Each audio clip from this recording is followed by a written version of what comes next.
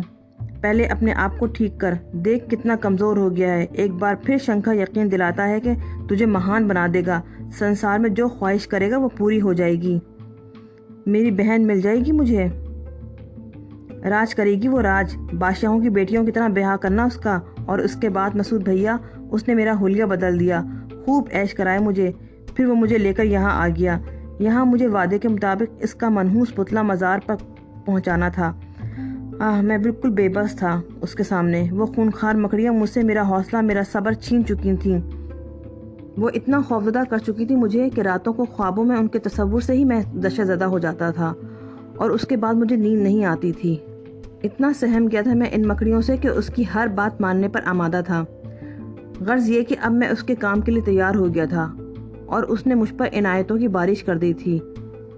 پھر یہاں پہنچنے کے بعد اس نے مجھ سے کہا کہ میں تھوڑا آرام کر لوں، عرس ہو رہا ہے یہاں ان بزرگ کا، اس لیے بہت زیادہ رش رہتا ہے۔ بہتر یہ ہے کہ عرس ختم ہو جائے، زائرین چلے جائیں تو اس کے بعد اپنا کام سر انجام دوں۔ میں تو اب اس کی خواہش پر آمادہ ہو ہی گیا تھا، چنانچہ اس پر بھی میں نے اعتراض نہ کیا، اور وقت گزرتا رہا۔ دل خون کے آنسو رو رہا تھا، مگر مجبوریاں دامن گیر تھیں۔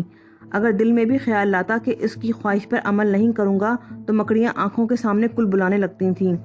اچانک ہی ایک دن بھوریا چرن میرے پاس بڑا سہما سہما سا آیا اور کہنے لگا، سن رے، تجھے ایک اور کام بھی کرنا ہے، مجبوری ہو گئی ہے۔ یہ مت سمجھنا کہ میں کام پہ کام تیرے ذمہ ڈالے جا رہا ہوں، مجبوری ہو گئی ہے۔ کیا بھوریا چرن؟ میں نے سوال کیا۔ وہ پاپی یہاں بھی آ گیا ہے، وہ کمینہ یہاں بھی پہنچ گیا ہے، اور وہ ہمارے راستے ضرور روکے گا، ضرور روکے گا وہ ہمارے راستے۔ کون ہے وہ؟ میں نے حیرت سے سوال کیا۔ بھوریا چرن کے چہرے پہ پریشانی کے آثار تھے، اور میں سوچ بھی نہیں سکتا تھا کہ اس جیسا منحوس شیطان کسی سے خوفزدہ بھی ہو سکتا ہے۔ اس نے جھلا کر کہا، ارے وہی پاپی مسعود کا بچہ۔ وہ کون ہے؟ میں نے پھر سوال کیا۔ کہہ تو دیا، دشمن ہے میرا، دشمن نمبر 1۔ مجھے کیا کام کرنا ہے؟ تو اس کو مار دے گا، یہ کام تو کر سکتا ہے۔ مار دے اس کو، سمجھا دے، مار دے اسے۔ مگر بھوریا چرن، اگر مگر کچھ نہیں، جو میں نے کہا ہے وہی کرنا ہے تجھے۔ مار ڈال اسے، لے یہ چھرا لے لے، میں تجھے بتا دوں گا وہ کون ہے۔ رات کو وہ جہاں بھی سوئے گا یہ چھرا اس کے سینے پہ گھونپ دیجیے۔ اور سن، اگر تو نے یہ کام نہ کیا، سن رہا ہے تو، اگر تو نے یہ کام نہ کیا تو میں تیرا وہ حشر کر دوں گا کہ تو سوچ بھی نہیں سکتا رے۔ دیکھ، میں پہلے ہی گھبرایا ہوا ہوں، جھلایا ہوا ہوں، اور میں مجبوری میں یہ بات کہہ رہا ہوں تجھ سے۔ مارنا ہے اسے، ہر قیمت پر مارنا ہے اسے، سمجھا؟ ٹھیک ہے بھوریا چرن، جب میں ایک گندا کام کرنے پہ آمادہ ہو ہی گیا ہوں تو دوسرا گندے کام کرنے پہ مجھے کیا اعتراض ہو سکتا ہے؟ ارے کہہ لے، جو تیرا من چاہے کہہ لے، گندا کہہ لے، اگھور کہہ لے، مگر اس کے بعد جو تجھے مل جائے گا نا، جیون بھر یاد کرے گا۔ میں نے افسردگی سے کہا، ہم جیون کی بات نہیں کرتے بھوریا چرن، ہماری اصل زندگی تو موت کے بعد شروع ہوتی ہے۔ ہمارے مذہب میں یہ چند لمحاتی زندگی کی کوئی حیثیت نہیں۔ ہم تو عاقبت کی زندگی کے خواہش مند ہوتے ہیں۔ یہ زندگی اگر مجھے عیش و عشرت دے بھی دے گی تو ہے ہی کتنی، نہ اپنی مرضی سے آیا نہ اپنی مرضی سے جاؤں گا، لیکن اپنی عاقبت خراب کر کے جاؤں گا یہاں رہ کر۔ خیر، اگر تقدیر میں یہی لکھا ہے تو یہی صحیح۔ زیادہ عالموں کی سی بات نہ کر، عالموں کا کام عالموں پر چھوڑ دے۔ سنسار میں سب ہی اپنا من پسند جیون گزار رہے ہیں، تو بھی بہت مہان بن رہا ہے۔ ارے جو کچھ میں نے کہا ہے وہی کر۔ اور مسعود بھیا، اسی رات میں نے آپ پر اس چھرے سے حملہ کیا۔ میرے دل میں یہ سب کچھ نہیں تھا، میرا دل رو رہا تھا، مگر خوف نے مجھے یہ سب کچھ کرنے پہ مجبور کر دیا، اور میں اس گناہ کا مرتکب ہوا۔ مگر ڈرا ہوا تھا، اتنا ڈرا ہوا تھا کہ دوسرا وار نہیں کر سکا آپ پر، اور اللہ کے فضل و کرم سے آپ زندہ بچ گئے۔ اس بات پر وہ مجھ سے بہت ناراض ہوا تھا، مگر یہ بھی جانتا تھا کہ قصور میرا نہیں تھا۔ پھر اس کے بعد سے وہ مسلسل گھبرایا ہوا ہی رہا، کبھی کچھ کہتا تھا کبھی کچھ، مجھے بھی آپ سے خوفزدہ کرتا رہتا تھا، کہتا تھا آپ بہت خطرناک ہیں۔